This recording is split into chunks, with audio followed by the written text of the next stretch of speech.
Hey guys, I just wanted to do a quick update on this 3K trauma amplifier I have. I've had it for about 2.5 years. I just replaced it with a Stetson Bass Flex 3K, and I'm just doing a quick review.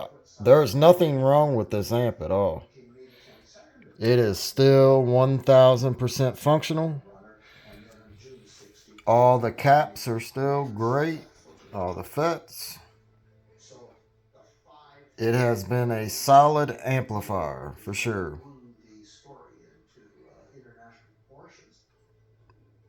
Now, as far as some of the features on it, it has some very large 1-aught power and ground.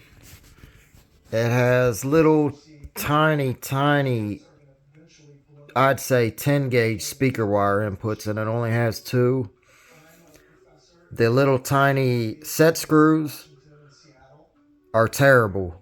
One of them stripped out on me, and I had to use a bigger one to kind of rethread it in there.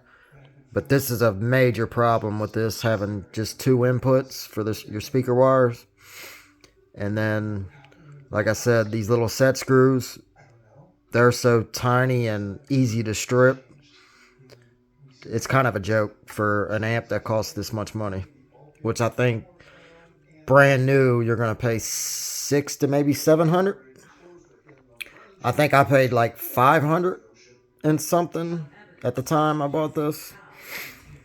And this also has Tiffany RCAs. It's got extra outputs in case you want a bass knob, and then it's got an extra output here for this Bluetooth function. I don't know if you can see that. Turn this switch on and you can turn Bluetooth on, but it's only relevant if you have a 2-channel, 4-channel, 6-channel amp hooked up to this. Then you can actually use your Bluetooth, and you can Bluetooth all your music through your amplifier. But just using this bass amplifier by itself, if you turn the Bluetooth on, you're only going to get bass out of it. You're not going to get any music, just the bass. So this is irrelevant unless you have another amp for your speakers, for your highs and mids hooked up to this. That's the only reason to even use the Bluetooth. Another pet peeve of mine is these controls. See how they're a little bent out of place? They're not really set in there right, and they're cheap plastic ones, and they're garbage. It's got a bass remote, which is in my car, but I never used it because it sounds better without it. If you want to use a bass knob, use an RCA style type bass knob. That's the best way to go. But yeah, I mean, as far as the amp, it is very accurate sounding. It gets very loud. I love how it's got two fans built into it. They both still work. But yeah, no problems out of this amplifier. I switched to the Stetson Bass Flex 3K to fight impedance rise, since I'm using a 4-cube ported box tuned to around 30 hertz. So I kind of wanted to keep the power up and stop it from rising to 4 to 6 ohms when I'm playing my music. And as far as the Stetson, I'll probably make a video of it. It's very, very loud, but it's not as accurate sounding as this is. You could tell in some of the songs the bass is more accurate with this amplifier right here. I think if you use this amplifier with a sealed setup, it would probably be amazing sounding. Having two 12s and like the largest sealed box that you can get, this amp would outperform many. I wanted to run this at a half ohm, but I never got around to it. I've got a 15-inch Sound Cubed HDX 315. I bought a DTX Recone for it. I got the 3-inch 8-layer coil, dual one, but I never installed it because I wanted to blow my sub first. And I tell you what, I've had that Sound Cubed HDX 315 for about 4 years now, and that thing ain't blowing it. I mean, with this amp and that amp out there, it doesn't stink, it doesn't smoke, and it doesn't smell. It just keeps fucking bumping. So I haven't got around to it. I'm probably going to keep this amp because whenever that sub does go down and I recone the sub, I do want to try this one at a half ohm. And then the Stetson Bass Flex 3K, it can run at a half ohm as well. So I'll try both of them out. But yeah, this is a very nice amplifier. It's very, very heavy. Very, very heavy. It never overheats. Never had any overheating problems at all. I ran 2 runs of 1/0 OFC 10 wire. And yeah, this is a very, very, very nice amplifier. Very, very nice. Very well built, except for the speaker terminals. Garbage. And then this little Bluetooth card, which sits on top of the controls. Yeah, they're not really set in there very well. But very, very nice, nicely built other than that.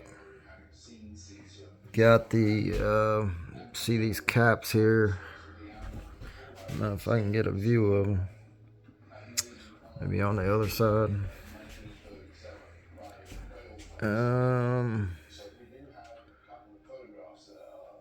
Let's see. I believe they are. There we go.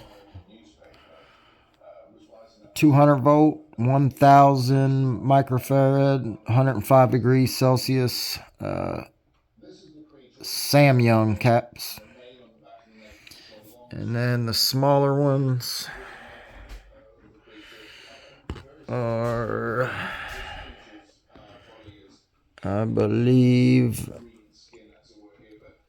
I know they're 105 degrees Celsius Samyang caps, but I can't, from the glue, I can't really tell how many microfarads because it's got black glue everywhere. That's another thing. This thing is seated down with tons of black glue. And there is nothing loose on this thing. Nothing. Everything is as sturdy as possible. Nothing moves. I believe this is, I want to say 10 gauge wire. It's not very thick, but hell, it does the job. And it doesn't move very, very much either. It's in there very well. I don't know about the actual driver chip. I think it's probably underneath all these cards over here. I don't want to take all that stuff out. But see, you got all this down here.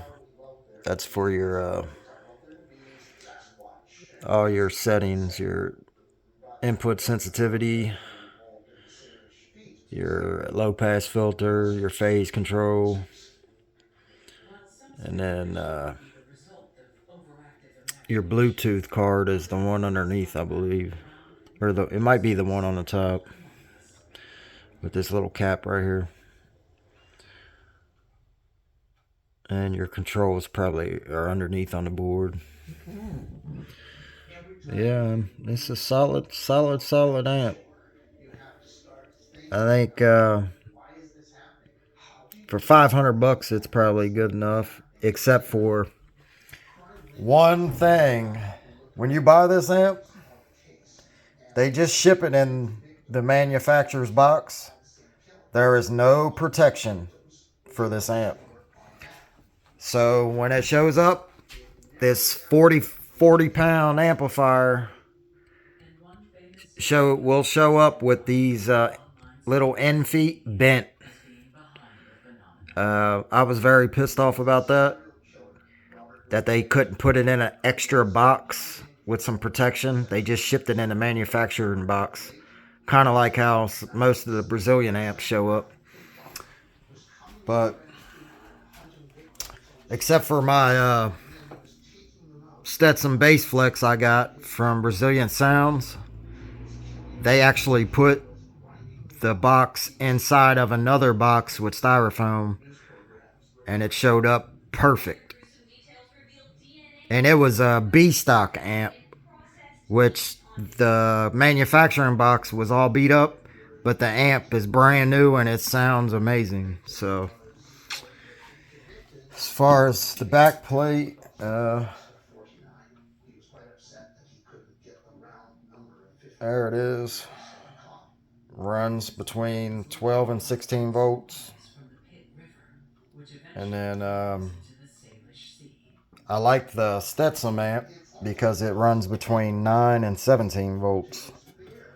So if you have any power loss or any voltage drop, you're not going to blow your amplifier up. But I never had any problems with this because I have North Star AGM up front, which is like a Group 35, I believe. And then in the back, I got excess power D1200, little small battery, and then another bass shaker AGM that's kind of the same size as the excess power. And then I got 15 amp hour limitless lithium battery ran in parallel with that, and I've never had any problems with none of those batteries hooked up together. And then I got a 320 amp alternator from Autotech Engineering.